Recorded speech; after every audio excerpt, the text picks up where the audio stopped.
आज का top defence update. India को S-400 air defence missile system के रिमेनिंग 2 स्क्वाड्रन 2025 के एंड तक मिलेंगे। एयर चीफ एपी सिंह ने ये एयरफोर्स डे के पहले बताया है। उन्होंने बताया कि रशिया यूक्रेन कॉन्फ्लिक्ट के कारण डिलीवरी में डिले हो गया। S-400 एक एडवांस सिस्टम है जो 400 किलोमीटर तक के थ्रेट्स को टारगेट कर सकता है। पहले के S-400 को चाइना और पाकिस्तान के बॉर्डर पर डिप्लॉय किया गया है, जिसका पहला स्क्वाड्रन दिसंबर 2021 में ऑपरेशनल हुआ था। इस सिस्टम के लिए न्यू दिल्ली लगातार टाइमली डिलीवरी के लिए प्रेशर डाल रहा है ताकि इंडियन एयरफोर्स की जरूरत को पूरा किया जा सके। एयर चीफ ने MRFA टेंडर के लिए 114 जेट के लिए जैगवार मॉडल को एडप्ट करने की बात की है, जिसमें इंडियन एयरफोर्स ने सेपेकेट जैगवार जेट को बिना OEM की मदद के अपग्रेड किया। डेरन 3 अपग्रेड ने AESA रडार और इंडिजीनियस मिशन कंप्यूटर इंटीग्रेट करके जैगवार की कैपेबिलिटी को एनहेंस की है। चीफ का कहना है कि नए जेट के सोर्स कोड और मिशन सिस्टम इंडिया के पास होने चाहिए ताकि फ्यूचर अपग्रेड खुद से कर सके और OEM पर डिपेंड ना होना पड़े। यह अप्रोच आत्मनिर्भर भारत को सपोर्ट करेगा। इंडिया ने राजस्थान के पोखरण में 4th generation very short range air defence system missile के 3 सफल फ्लाइट टेस्ट कंडक्ट किए। इस अचीवमेंट पर डिफेंस मिनिस्टर राजनाथ सिंह ने DRDO और आर्मी को बधाई दी। VSHORADS एक man portable air defence system है जो रिसर्च सेंटर इमारत ने DRDO और इंडियन इंडस्ट्री के कोलैबोरेशन से बनाया है। इस मिसाइल में एडवांस टेक्नोलॉजी जैसे मिनिएचराइज्ड रिएक्शन कंट्रोल सिस्टम और इंटीग्रेटेड एवियोनिक्स शामिल है, जो टेस्ट के दौरान सक्सेसफुल प्रूव हुई। सिंह ने कहा कि ये मिसाइल फोर्स को एरियल थ्रेट्स के खिलाफ एक टेक्नोलॉजिकल बूस्ट देगा। इंडिया का GTRE 110 किलो न्यूटन इंजन के लिए फॉरेन एरोस्पेस OEM के साथ ज्वाइंट डेवलपमेंट पर डिस्कशन चल रहा है, जो AMCA को पावर देगा। सैफरन, रॉल्स रॉयस और JE एरोस्पेस ने अपने flying test bed platform propose किए हैं। रॉल्स रॉयस ने बोइंग 747 और GE ने अपना 747-400 सजेस्ट किया है और सैफरन ने डेसोल्ट राफेल को सजेस्ट किया है। Flying test bed jet engine को रियल वर्ल्ड कंडीशन में टेस्ट करने के लिए इम्पोर्टेंट है। इनिशियल टेस्ट फॉरेन कंट्री में होगी और बाद में इंडिया के डाइवर्स क्लाइमेट में भी ट्रायल्स किए जाएंगे, क्योंकि पार्टनर और टेस्ट बेड का चुनाव AMCA इंजन प्रोग्राम की सक्सेस में क्रूशियल होगा।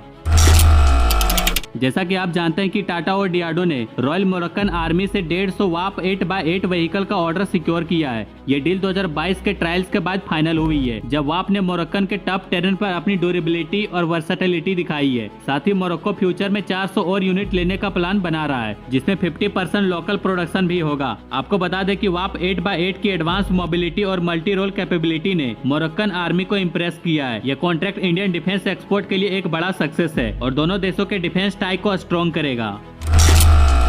इंडियन आर्मी के साउथ वेस्टर्न कमांड ने हाई एल्टीट्यूड एरिया में पहली बार एयर टारगेट इमिटेटर का सफल परीक्षण किया, जो उनकी ऑपरेशनल रेडीनेस को बूस्ट करने के लिए एक बड़ा कदम है। ये ATI पिस्टन इंजन या जेट एयरक्राफ्ट की फ्लाइट को इमिटेट करती है और इंफ्रारेड वेव बैंड में एनर्जी इमिटेट करती है। इससे एरियल थ्रेट्स का रियलिस्टिक सिमुलेशन होता है और हाई एल्टीट्यूड ट्रेनिंग जहां ऑक्सीजन लेवल कम और टेरेन चैलेंजिंग होता है, इससे आर्मी की एयर डिफेंस प्रिपेयर्डनेस को मजबूत बनाती है, स्पेशली माउंटेनियस बॉर्डर जैसे हिमालय में।